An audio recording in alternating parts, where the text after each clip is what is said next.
आइए बच्चों शुरू करते हैं। तो आज हम लोग देखेंगे इंजेक्शन। ठीक है, अब इंजेक्शन का मतलब क्या है। तो अगर मान लीजिए आप एग्जाम दे रहे हैं या फिर कहीं भी आप पढ़ रहे हैं कुछ और ये वर्ड आ जाए इंजेक्शन और आपका दिमाग पूरी तरह ब्लैंक हो जाए, आप पूरी तरह भूल गए सब कुछ, तो सिर्फ एक ही बात याद रखना है कि साधारण भाषा में हम लोग जिसको खाना खाना बोलते हैं ना, बायोलॉजिकली उसी के लिए टर्म दिया गया क्या, इंजेक्शन। तो हम लोग इंजेक्शन को कैसे डिफाइन कर सकते हैं। It is the process by which we take food particle inside our digestive tract through mouth और buccal cavity is known as ingestion। Okay, अब आइए इसको देख लेते हैं क्या कहता है, कैसे कहता है। इंजेक्शन क्या हो गया बच्चों, the process of taking food inside alimentary canal और डाइजेस्टिव ट्रैक्ट थ्रू माउथ और buccal cavity is known as injection. यानी खाना खाने को ही हम लोग क्या बोल दिए, injection. It is simply known as eating, इसको ईटिंग भी बोल सकते हैं इन जनरल। अब यहाँ ये प्रश्न हो जाएगा कि सर मान लीजिए कोई बच्चा है, वो गलती से लकड़ी का टुकड़ा मुंह में डाल लिया या प्लास्टिक डाल लिया, तो क्या उसके लिए हम लोग इंजेक्शन वर्ड यूज कर सकते हैं। हाँ बिल्कुल कर सकते हैं। कोई भी चीज जो आपके डाइजेस्टिव ट्रैक्ट में चला गया उसके लिए इंजेक्शन यूज कर सकते हैं। But most of the case में ये न्यूट्रिशन के लिए यूज किया जाता है, न्यूट्रिएंट के लिए यूज किया जाता है। तो हम लोग बोल सकते हैं, क्या बोल सकते हैं, digestion starts from injection and ends to egestion और डेफिकेशन। ओके, अब आइए थोड़ा सा और हम बता देते हैं इसमें जो आप लोग के जानने लायक है। देखिए इंजेक्शन की जगह हम लोग और दूसरा टर्म भी यूज कर सकते हैं।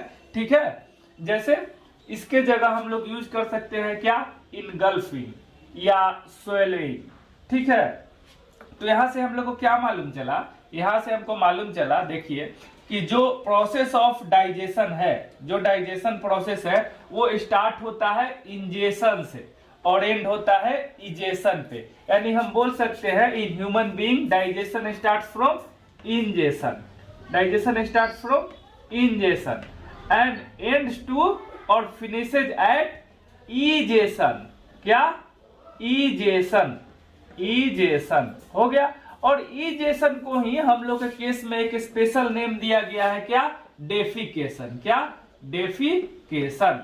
क्यों, क्योंकि हम लोग फीकल मैटर एक्सक्रीट आउट करते हैं, तो उसी फीकल मैटर से फीका बना है और उसको रिमूव करने के लिए हम लोग बोलते हैं क्या, डिफिकेशन। क्यों डिफिकेशन, क्योंकि डीई का मतलब ही होता है क्या, टू रिमूव। अगर किसी भी चीज में डी लग जाए तो आपको क्या समझना है, रिमूव करना। जैसे मिनरलाइजेशन मतलब मिनरल को जोड़ देना, डीमिनरलाइजेशन मतलब मिनरल को हटा देना। जैसे टॉक्सिफिकेशन, टॉक्सिक सब्सटेंस चला गया तो टॉक्सिफिकेशन। हम बोलते हैं ना कि आपको एंटीऑक्सीडेंट मटेरियल खाना चाहिए, वो क्या करेगा, बॉडी को डिटॉक्सिफाई कर देगा, मतलब बॉडी से टॉक्सिक को हटा देगा। आइए अब एक और एग्जांपल देंगे तो आपको पूरी तरह से क्लियर हो जाएगा कि हम बताना क्या चाह रहे थे। यहां से आपको पूरी तरह समझ में आ जाएगा। जैसे देखिए मैं आपसे बोल रहा हूं कि आप ट्रांसलेशन बनाइए, मैं खाना खाता हूं, मैं खाना खाता हूं। मैं आपसे सिंपली बोल रहा हूं कि मैं खाना खाता हूं, आप इसका ट्रांसलेशन बनाइए।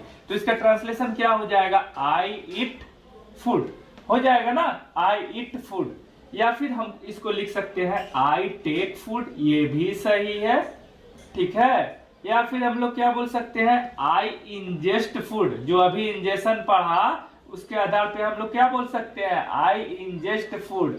ठीक है, उसके बाद इसको हम लोग और क्या बोल सकते हैं, आई इनगल्फ फूड। इनगल्फ मतलब क्या होता है बच्चों, इनगल्फ मतलब होता है किसी भी खाने को घोट जाना। हम लोग बोलते हैं ना ग्रामीण परिवेश में कि घोट जाओ, उसी को बोलते हैं इनगल्फ, आई इनगल्फ फूड। या इसके लिए एक और वर्ड है, क्या है, स्वेलो। स्वेलो मतलब भी वही होता है, आई स्वेलो फूड, आई स्वेलो फूड। ठीक है, इसमें से कोई भी यूज कीजिएगा ना सब सही है। आम बोलचाल के भाषा में सबसे अच्छा ये है, आई टेक फूड। ठीक है, साइंटिफिकली बायोलॉजिकली इंजेस्ट फूड। और कुछ निगलने में परेशानी हो तो प्लीज स्वेलो द पिल्स। अगर दवा खा रहा है तो वहां पे क्या बोल सकते हैं, स्वेलो और इनगल्फ। तो ये सब सही है। होप कि आज आप लोगों को बहुत कुछ सीखने को मिला होगा इस छोटे से वीडियो से। धन्यवाद।